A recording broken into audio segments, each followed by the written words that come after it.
Irmãos, hoje pela manhã falaremos sobre um tema um tanto quanto complexo. Parece que essa frase virou algo que a gente repete todo santo domingo, todo santo culto.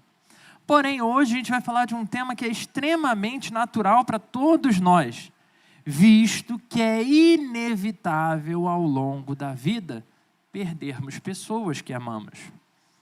O luto aleluia, louvado seja Deus pela sua vida, meu irmão. Eu estou aqui pregando, mas não estava conseguindo raciocinar. Deus é bom demais, tá vendo? O luto nos acerta com violência e o sofrimento parece ser o único fim possível. O luto, a falta, aquela sensação de vazio, aquele gosto amargo que parece que não sai nunca da boca, aquele nó na garganta que nem chorar parece que deixa a gente chorar. Que dor insuportável passarmos por esse tipo de coisa. Mas quando falamos de luto, não estamos nos referindo apenas à perda de pessoas por morte, irmãos. O luto também cobre cada perda que passamos ao longo da nossa vida, ao longo da nossa história. Desde o luto por conta de um namoro terminado, em que ainda se tinha esperança de continuar com a pessoa. Seja o luto de uma amizade que se mudou para muito longe e agora vai ficar praticamente impossível rever. Seja o luto da sua viagem programada e suadamente paga em suaves prestações, que no fim de semana choveu o tempo inteiro. Ou mesmo o luto daquela criança que quando finalmente acabou de estudar e sentou para jogar o videogame e faltou luz. Infelizmente faltou luz. Ninguém previu que aquilo aconteceria. Isso gera um luto, traz um vazio no coração. Todos os tipos de luto, em todas as intensidades, são realmente difíceis de enfrentar e nos enchem de uma série de sentimentos muito ruins muito facilmente. Luto que invade mortalmente o coração com toda a fúria, raiva de todos os envolvidos, querendo encontrar culpados por aquilo ter acontecido. Ódio que sobra muitas vezes até para o próprio Deus. Então, como podemos lidar com tal coisa? Como lidar com perdas que são irreversíveis? Então, como lidar com o luto? Parece que palavra nenhuma é capaz de preencher o vazio que se formou no coração. Parece que nada pode curar a frustração e o sentimento de perda, aquela sensação de que fomos enganados, situação que nenhum presente pode comprar, que nenhum dia a mais de férias pode alegrar, nem mesmo dinheiro no bolso transforma a situação de dor em que vivemos. E se você já passou, meu irmão, minha irmã, por algum tipo de luto, há de confirmar aí junto comigo que é uma das piores experiências que a gente pode passar na vida.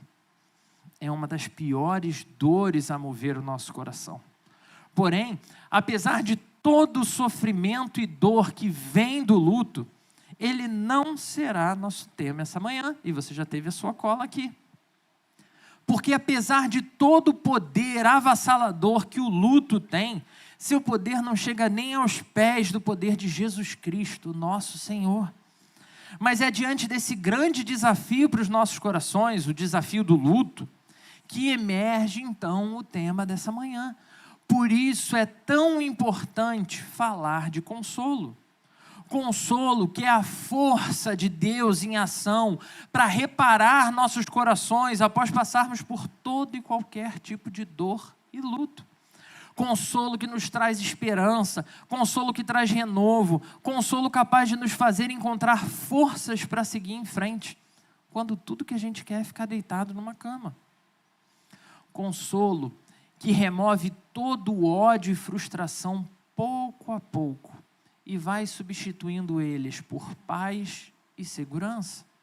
Então, falemos de consolo. Te convido a abrir a sua Bíblia, livro do profeta Isaías, capítulo 61. Nós vamos ler apenas 3 versículos. Isaías 61, do versículo 1 até o versículo 3. Diz assim a palavra do Senhor: O Espírito do soberano Senhor está sobre mim, porque o Senhor ungiu-me para levar boas notícias aos pobres. Enviou-me para cuidar dos que estão com o coração quebrantado, anunciar liberdade aos cativos e libertação das trevas aos prisioneiros, para proclamar o ano da bondade do Senhor e o dia da vingança do nosso Deus, para consolar todos os que andam tristes e dar a todos os que choram em Sião uma bela coroa em vez de cinzas, o óleo de alegria em vez de pranto e um manto de louvor em vez de espírito deprimido. Eles serão chamados carvalhos de justiça, plantio do Senhor para a manifestação da sua glória. Esse texto é maravilhoso, irmãos. Tem muitas versões de muitas músicas incríveis sobre ele. Texto cheio de poder, texto cheio de esperança, texto cheio de vida, mesmo em tempos sombrios. Esse texto é o mesmo texto que Jesus lê quando ele entra lá na sinagoga, na sua terra, tal como a gente vai ter relatado no Evangelho de Lucas, capítulo 4, versículos 16 ao 21. E eu te convido a acompanhar também essa leitura, para você ficar bem atento à mensagem do que esse texto carrega. Texto de Lucas agora, Lucas 4, do 16 ao 21. Ele foi a Nazaré, onde havia sido criado, e no dia de sábado entrou na sinagoga, como era seu costume, e levantou-se para ler. Foi-lhe entregue o livro do profeta Isaías, abriu-o e encontrou o lugar onde está escrito: o Espírito do Senhor está sobre mim, porque ele me ungiu para pregar boas novas aos pobres. Ele me enviou para proclamar liberdade aos presos e recuperação de vista aos cegos, para libertar os oprimidos e proclamar o ano da graça do Senhor. Então ele fechou o livro, devolveu-o ao assistente e assentou-se. Na sinagoga, todos tinham os olhos fitos nele. E ele começou a dizer-lhes: hoje se cumpriu a escritura que vocês acabaram de ouvir. Que missão impossível é essa? Como alguém é capaz de fazer todas essas coisas? Mesmo sabendo que Deus é incrível, mesmo sabendo do poder ilimitado do nosso Senhor, como alguém pode dar conta de uma lista tão imensa de desafios? Só o próprio Deus teria tamanho poder para agir dessa forma sobre poderes e autoridades desse mundo. Só Ele poderia ao mesmo tempo libertar, curar, transformar homens e mulheres. Só Ele poderia reverter caos e sofrimento em alegria e paz de novo. Jesus Cristo, irmãos, é o ungido de Deus para realizar essa tal tarefa impossível. Presta bastante atenção na lista que Ele precisa atender enquanto ungido de Deus. Primeiro feito: dar boas notícias aos pobres. Segundo feito: cuidar dos que estão com o coração destruído, quebrantado, angustiado, seja pelo motivo que for.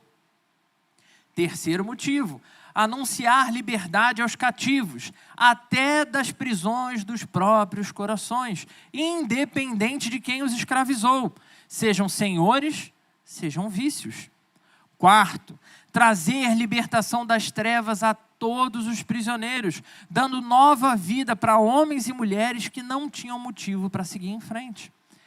Quinto feito: proclamar o ano da bondade do Senhor e o dia da vingança do nosso Deus, dia de triunfo, dia de glória, dia em que tudo se fará novo, tudo será restaurado. Sexto: consolar todos os que andam tristes, de maneira que ninguém, por nenhum motivo, terá queixas dominando nos seus corações, pois fartura e provisão cobrirão todas as áreas da vida. Sétimo: dar a todos os que choram em Sião uma bela coroa em vez de cinzas, porque é possível sim superar o luto. Em Jesus, a dor, por pior que seja, pode ser não só superada, mas substituída por alegria. Por quê? Número 8. Ele mesmo nos dará óleo de profunda alegria em vez de pranto. Ele vai lubrificar as juntas do nosso coração que estão agarradas à dor, para de novo essa alegria poder fluir de dentro de nós. E nono e último, nos cobrirá com um manto de louvor em vez de espírito deprimido. E aqui a ideia é como um cobertor em uma noite completamente fria. Nosso abatido espírito encontrará aconchego e acolhimento nele, mas também encontrará renovo, disposição, forças para glorificar o verdadeiro Deus. Essas 9 missões, irmãos, são missões que todo coração carece receber. Eu diria até que todos nós somos completamente necessitados dessas coisas todos os dias, em maiores ou menores escalas, seja diante do luto, seja nos dias comuns. Mas quando em situação de luto, isso torna cada ponto dessa lista ainda mais perigoso para nós, porque mais sensível nós nos tornamos, então maior o risco de errarmos. Porém, todas as vezes que buscamos responder a essas demandas longe de Jesus, corremos um sério e perigoso risco de corrermos ainda mais na direção do precipício. Sabe aquela frase muito repetida, principalmente em filme de terror, um abismo chama outro abismo? Ou ainda, que quando você olha para o abismo, ou você olha para a escuridão, ela olha de volta para você? É disso que a gente está falando. Então, diante de situações de luto, muitas vezes parece que nos dispomos a dar os piores conselhos que um coração pode receber. Um namoro que termina. E isso acaba acontecendo, tá, irmão? Se começou e realmente não foi o melhor para ambas as partes, vai terminar. E em nome de Jesus, que termine. O namoro termina, qual é a dica mais comum quando uma das partes fica sofrida? Pode falar, irmão, qual é a dica mais comum? Arruma outro. A fila anda. Nada como um amor para curar o outro. Deus me livre, hein? Francamente, não é possível que a gente continue repetindo essas heresias, gente. Com isso, o que a gente acaba conquistando? Uma imensa fila cada vez maior de pessoas feridas por relacionamentos péssimos. A pessoa nem se curou de um relacionamento e já está entrando em outro para ferir outra pessoa e ser ferida em outras áreas. Relacionamentos tóxicos que partem meramente dos desejos dos seus próprios corações e vazios de Jesus Cristo. Apenas se angustiam e se escravizam mais e mais, dia após dia. Chegamos ao ponto de nos aproximarmos de irmãos e irmãs viúvos, depois de casamento de anos, com tais sugestões demoníacas. O que você precisa na sua vida agora é uma esposa nova. O que você precisa na sua vida agora é um esposo novo. Aí sim você vai ser feliz. Como se a cura do coração estivesse no casamento. Em nome de Jesus. Não está, se você não entendeu. Ou quando tentamos, de alguma forma, minimizar a dor e o sofrimento do outro por conta do tempo que já aconteceu a perda. Quando a gente se aproxima de alguém e porque perdeu há 1 ano, 2, 3 e a pessoa sofre na data ou no mês fica mais sensível e a gente chega com aquelas palavras assim, já passou já, esquece, está nas mãos de Deus. Ou mesmo porque julgamos que o que foi perdido foi pouco relevante. Eu posso julgar mal, você pode julgar mal, mas lembre-se que Jesus sabe exatamente que dor e angústia você está atravessando. E Ele nunca menospreza ou invalida os nossos sentimentos. Nunca. Então, como seguidores de Jesus, alguém que é tão amável, tão zeloso, tão cuidadoso, como seguidores de Jesus, por que acabamos falando tanta besteira na hora de consolar as pessoas? Meu irmão, minha irmã, em nome do Senhor Jesus, o Senhor da glória, que toda resposta que tem invadido o seu coração, seja de pessoas bem intencionadas, sejam de pessoas mal intencionadas, que todas sejam lançados por terra agora, em nome de Jesus. O que precisamos é de mais e mais graça sobre as nossas vidas, principalmente nos dias maus e de sofrimento. O que o povo precisava nos dias de Isaías era o mesmo que o povo precisava nos dias de Jesus e seus discípulos. e continua sendo exatamente a mesma coisa que eu e você precisamos agora, nos dias atuais. Precisamos de Jesus Cristo como Senhor soberano sobre a nossa vida. Em um primeiro momento, para o povo dos dias lá, do profeta Isaías, esse texto se vale de imagens bem características do famoso ano do jubileu. E se você é crente há mais tempo, eu sei que você também sabe trocentas músicas sobre o ano do jubileu, porque é um ano extremamente aguardado. Um ano que a gente vai ter descrito lá no livro de Levíticos, capítulo 25. Onde o ano do jubileu, para você que não sabe, o ano do jubileu era o precioso ano da libertação, o ano da restauração de toda e qualquer dívida. Então, essa promessa consiste em um ano onde todos os problemas daquela Judá lá dos dias de Isaías seriam resolvidos. O problema acabaria, o luto seria superado, todas as coisas ruins passariam, só coisa boa.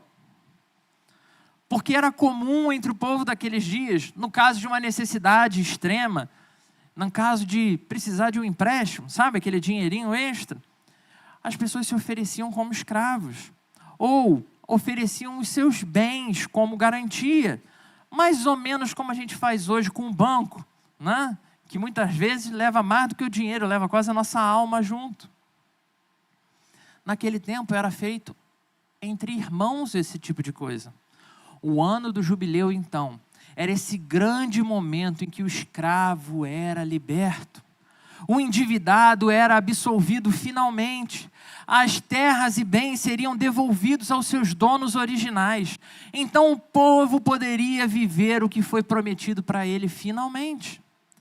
As terras e posses que eram originariamente suas e da sua família seriam todas devolvidas. Então, se algum dia eu tive alguma coisa, no ano do jubileu, eu vou receber. Essa era uma experiência fantástica. Porque depois de anos de trabalho e servidão, depois de anos sem poder se valer de parte dos seus pertences ou dos seus bens, teríamos mais uma vez as coisas nos seus devidos lugares, restauradas pelo Senhor. A vida seria plenamente restaurada. O narrador desse trecho do livro de Isaías assumiu exatamente as mesmas características do servo sofredor que a gente encontra lá em Isaías, só que no capítulo 42, versículos 1 e 2, que diz: Eis o meu servo, a quem sustento, o meu escolhido, em quem tenho prazer. Porei nele o meu espírito, e ele trará justiça às nações. Não gritará nem clamará, nem erguerá a voz nas ruas. De maneira que só alguém dotado da verdadeira autoridade de Deus poderia proclamar esse ano do jubileu prometido.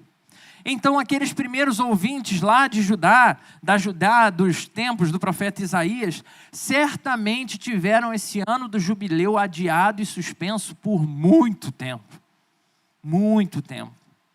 A dor e sofrimento, o sentimento de luta e de derrota imperava entre eles. Eles tinham visto o Império Babilônico invadir e saquear suas cidades, matar as suas famílias. Viram caos e miséria dominar por todo lado. Viram o pior acontecer, irmãos.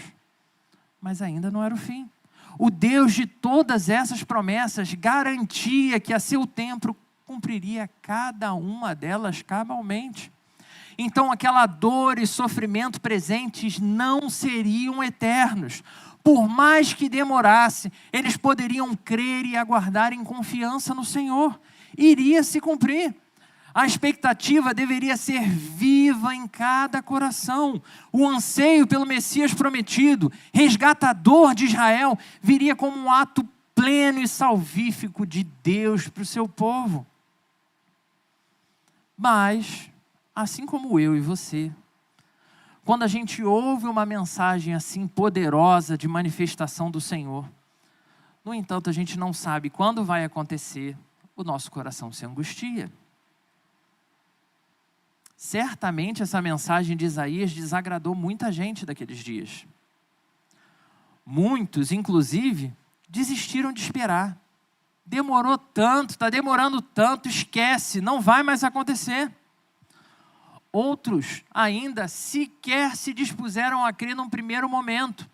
Já que é uma promessa, poxa, eu quero agora. Deus fala através do profeta e não é para resolver agora, então não serve. Como um Deus tão bom nos deixaria continuar aqui nessa situação tão ruim? Como um Deus tão bom deixaria tanto mal acontecer na minha vida, vir sobre a minha casa? Mas tudo, irmãos, sempre precisa atender o tempo do Senhor. Eles precisavam aguardar até a chegada do ungido prometido, como lemos no relato de Lucas, do mesmo texto, onde encontramos o segundo público-alvo para essa mensagem de esperança, de vida. Jesus agora, do segundo texto, Jesus estava em sua cidade. Ele já havia se tornado um mestre e pregava em toda a cidade de Cafarnaum, que se você olhar no mapa, que talvez as Bíblias mais antigas ainda tenham, Cafarnaum era colado ali em Nazaré. Então, Jesus já tinha se afastado da sua terra, Nazaré, pregado em Cafarnaum, já estava reconhecido como mestre e agora voltou para Nazaré. Cidade onde ele tinha crescido, onde ele tinha vivido a maior parte da sua vida e da sua história. E lá, no sábado, como o texto mesmo diz, como de costume, ele vai à sinagoga. Ele vai ao dia da adoração. E ele então anuncia que a promessa messiânica se tornou agora um cumprimento presente. Não há mais o que esperar. E isso é assustador. Isso choca todos os presentes. Quase tanto quanto os primeiros ouvintes. Mas se os primeiros ouvintes ficaram chocados e pensando que droga, vai demorar muito, aquela galera ali que já nem acreditava que vinha um Messias, ouve essa promessa e fala, ih, agora? Aqui? O Messias? Tinha chegado a grande hora. Tinha chegado o ano do jubileu. Mas, embora fosse uma notícia espetacular e devesse preencher o coração deles de alegria, quando Jesus começa a insinuar que os gentios também vão compartilhar dessa bênção, a multidão explode em violência, a ponto de planejarem a morte de Jesus. Se você seguir lendo esse texto de Lucas, é isso que vai acontecer. Eles, os judeus, eles sim eram um povo de Deus, não os gentios. Como é que agora, que a gente já recebeu essa promessa, esperou há tanto tempo, agora que vem a parte boa, vai incluir os outros que não tem nada a ver com isso? Como agora gentios de diversos povos pagãos seriam gratuitamente inseridos na realização da promessa de restauração? Tão simples, tão fácil. Detalhe, irmãos, Jesus nesse sentido não estava apresentando absolutamente nada novo para o seu povo, pois os gentios já faziam parte do povo de Deus lá nos tempos do Antigo Testamento, desde o chamado de Abrão para ser um povo, em Gênesis 12. O chamado era muito maior do que para ser uma nação, do que ser uma pátria de um mundo. A partir de ti serão abençoadas todas as famílias da terra. Esse foi o chamado de Abraão. Mas, apesar do comportamento e reação dos seus ouvintes, Jesus seguiu expondo o texto diante deles. Então, Jesus afirmou que a profecia messiânica estava se cumprindo diante dos seus olhos, o que fez com que seus ouvintes ficassem profundamente impressionados. Como um homem pode ter tamanha autoridade para dizer que ele é o Messias escolhido? Mas ao mesmo tempo incrédulos. Como eles poderiam crer em tal coisa? Afinal de contas, como a gente vai ver lá no texto de Lucas 4, no versículo 22, eles vão ouvir, vão ficar chocados, e o versículo 22 vai dizer que eles se olhavam e diziam, não é esse aí o filho de José? Ele não andava por aqui? Não era um homem simples? Como esse Zé Ninguém de Nazaré pode ser o Messias prometido? Como alguém simples e humilde como ele poderia instaurar o tão aguardado ano do jubileu? Mas essa mensagem, irmãos, embora tenha chocado o primeiro público, tenha chocado o segundo público, ainda tem mais um público-alvo, um grupo de ouvintes. Ao pensarmos como essa mensagem chega até nós, como um terceiro grupo de ouvintes, qual a relação que podemos prontamente estabelecer? Pois em nossos dias, diferente das duas ocasiões, não é uma surpresa para nós que Jesus é o Messias prometido.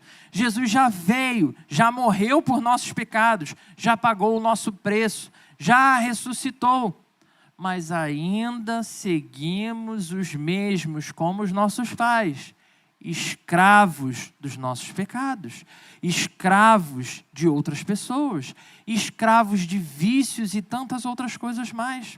Facilmente somos reescravizados por tudo isso. Ainda nos endividamos, ainda nos prendemos de diversas formas e condições que nos aprisionam, que nos oprimem, que nos fazem sofrer. Ainda encaramos lutos e perdas, enfrentamos doenças difíceis, ainda somos abalados e abatidos pela morte e pela separação. A frustração ainda mói o nosso coração. Para nós, essas palavras deveriam transmitir as mesmas esperanças que preenchem o coração de ambos os públicos, de Isaías e de Jesus.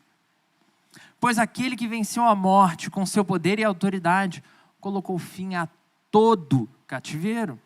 Ele nos prometeu voltar para nos buscar e nesse grande dia, Ele vai encerrar para sempre todas as dores e lutas dessa vida. Mas como viver tudo isso hoje?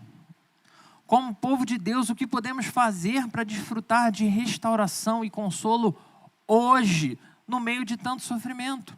Porque ao olhar ao redor, parece impossível ver bondade e graça. Só mais opressão, só mais pressão, só mais insegurança, mais escravidão e mais sofrimento. E talvez por isso a chegada do reino de Deus tenha se restringido a uma abordagem meramente moral e religiosa. Porque aí a gente só diz o que as pessoas têm que fazer e como elas devem viver.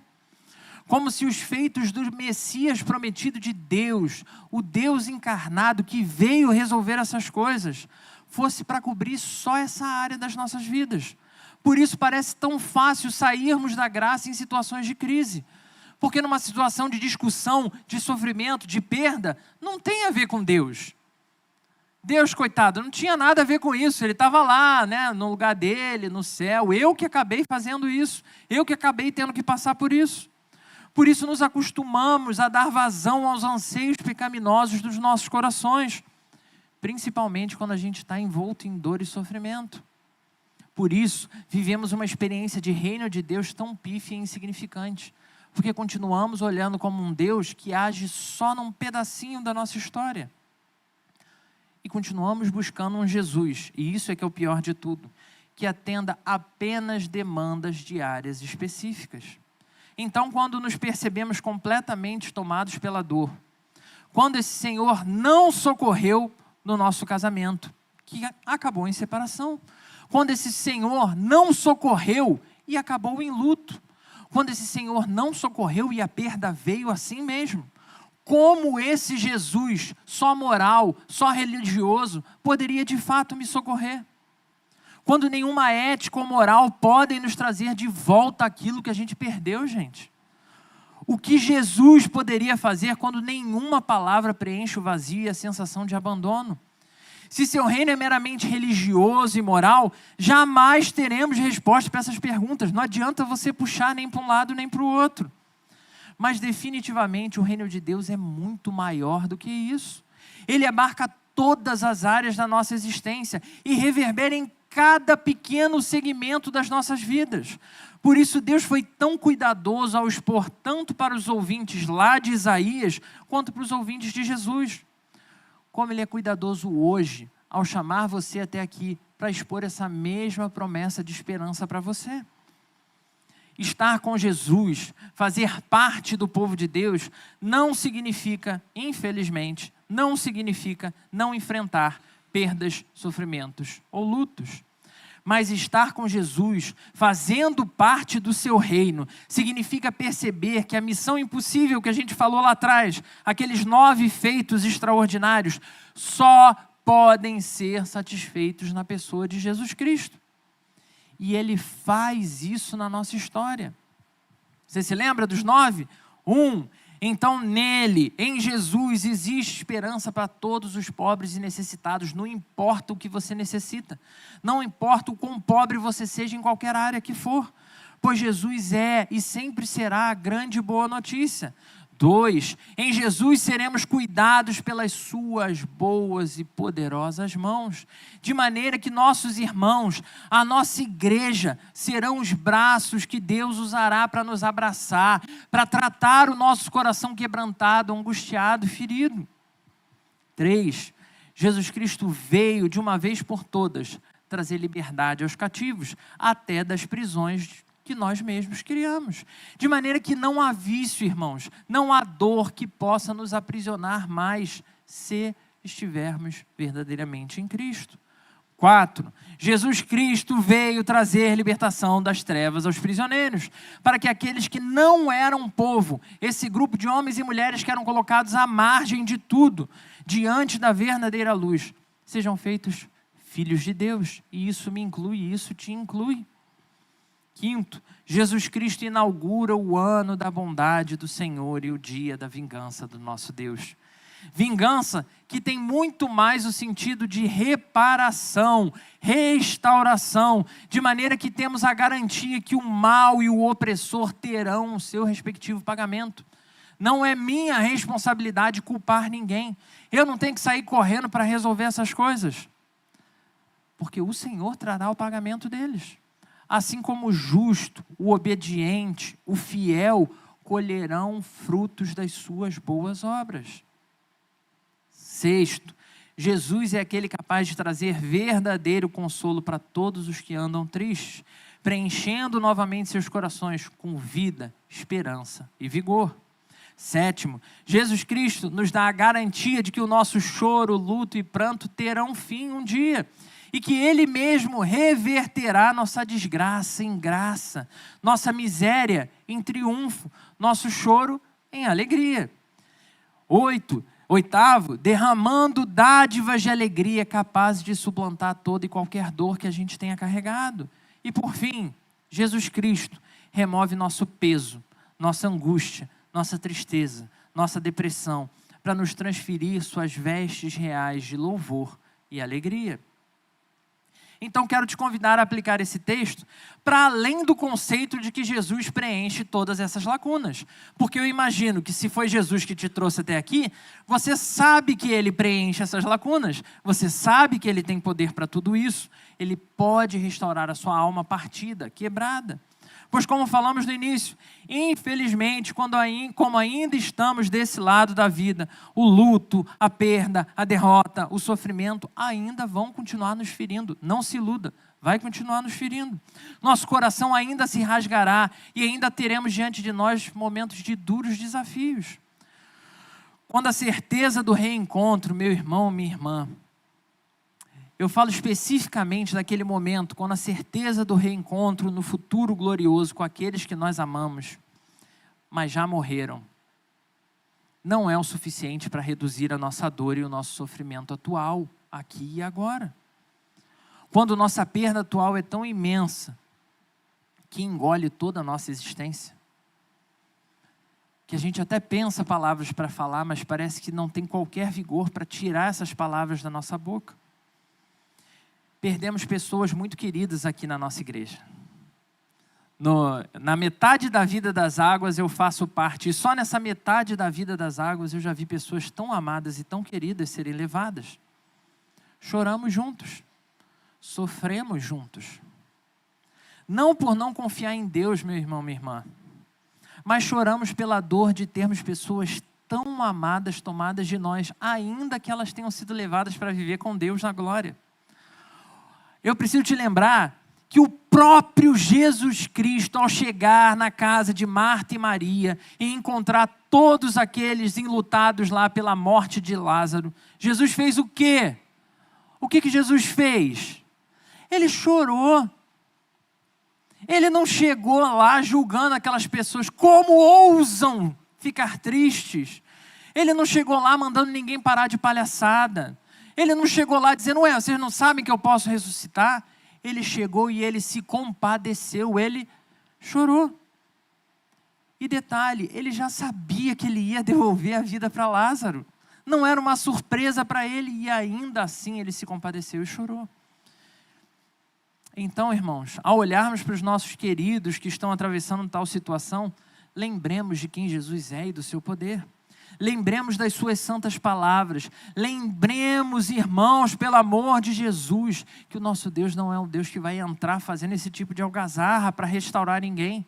Pelo contrário, Ele entra em paz, Ele entra se compadecendo, Ele entra com verdadeiro consolo. Consolo que só Ele tem poder para fazer. Então, pare de conselhos toscos. Nada de a fila anda, por favor. Nada de pressão para forçar ninguém a superar perda. Nada de pressão para que as pessoas superem o luto por coisas que esse mundo tem a oferecer. Pois a substituição será mais uma substituição frustrada e infeliz. Nada de conselhos ridículos para satisfazer meramente o coração e trazer uma paz que vai ser de novo passageira. Então, meu irmão, minha irmã, como eu e você devemos finalmente agir? Diante de situações de luto, que tal então orarmos juntos com os nossos irmãos? Voltarmos ao básico, orarmos com os nossos irmãos. Que tal nos dispormos a passar mais tempo com eles? Conversando, acompanhando, visitando para tomar um café numa tarde que a pessoa está sozinha. Que tal confiarmos no poder de Jesus como o único poder restaurador de uma alma sofrida? Que tal, de fato, botarmos em prática o que a gente diz que acredita? Como servos fiéis de Jesus Cristo, precisamos ser homens e mulheres mais presentes na vida dos nossos irmãos. Precisamos abraçar mais e julgar menos. Criticar menos. Parece que a gente tem olho para falar que a irmã está mais gorda, que a irmã está mais feia, que a irmã fez isso no cabelo e ficou ruim, mas a gente não consegue ter um olhar de carinho, de admiração. A gente não consegue abraçar simplesmente as pessoas e dizer o quão bom é estar próximo a elas. Quantas vezes, irmãos, ouvi irmãos reclamando de péssimos conselhos recebidos em momentos de fragilidade. Quantas vezes até eu mesmo já ouvi uma série de conselhos altamente ridículos, vazios de Cristo e do seu poder, mas cheios de promessa de satisfação para o meu coração, que precisava de alguma alegria. Consolo real e verdadeiro para a alma só pode vir de quem tem verdadeiro poder e autoridade para restaurar a alma. Então desista do seu projeto coach do resgate e assuma de uma vez por todas o projeto do Cristo precioso da restauração. Oremos mais pelos nossos enlutados, pelos nossos doentes, pelos nossos sofridos. Sejamos mais presentes nas vidas uns dos outros. Irmão, hoje a gente tem toda a tecnologia do mundo. Você não precisa nem ligar se você não gosta. Você manda uma mensagenzinha no WhatsApp. Oi, estou sentindo sua falta, está tudo bem? Mas até isso, quando o nosso coração nos alerta que é necessário, quantas vezes nós nos aproximamos e nos dizemos, está sumido, hein? Tirou férias de Deus, né? Que cada um de nós, irmãos, esteja mais e mais disposto a participar da vida e da história daqueles que nos cercam, para auxiliá-los na caminhada de restauração, para verdadeiramente sermos missionários na nossa vida e na nossa história. E acima de tudo, meu irmão, minha irmã, não há absolutamente nada que você possa fazer além de confiar no tempo do agir de Deus na vida de todas as pessoas. Porque não são as suas palavras que vão restaurar o coração, não é o seu gesto que vai restaurar o coração, é o poder do Jesus Cristo que vive e reina. Pois alguns vão se recuperar sim do luto e da dor apenas em alguns dias e vão seguir em frente. Acontece, não é muito comum, mas acontece. Outros vão levar anos para conseguir falar sobre o assunto. Outros ainda podem levar até décadas. O nosso papel, meu irmão, minha irmã, não deve ser o crítico da caminhada cristã. Sabe? O que agora recebeu autoridade, como se esse texto aqui de Isaías, que foi lido por Jesus, coubesse a mim, como se eu fosse essa pessoa. Porque o texto não é sobre mim. Não é sobre você, o texto é sobre Jesus Cristo. O nosso papel, então, não pode ser como a torcida de um certo time chamado Flamengo, que só vive criticando técnicos e jogadores, apesar de tantos títulos nos últimos anos. É brincadeira, né? Parece ruim falar de algo tão banal como futebol, mas para você ver como mesmo coisas banais nos fazem fazer comentários cruéis quanto à vida das pessoas.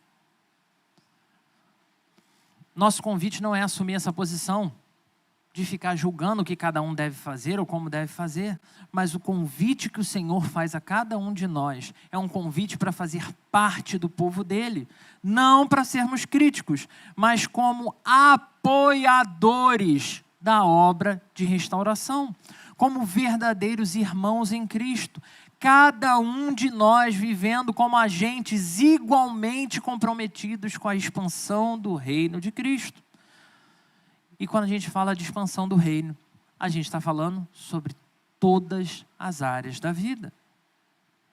Só que não só sobre todas as áreas da minha vida, todas as áreas da vida de todos nós.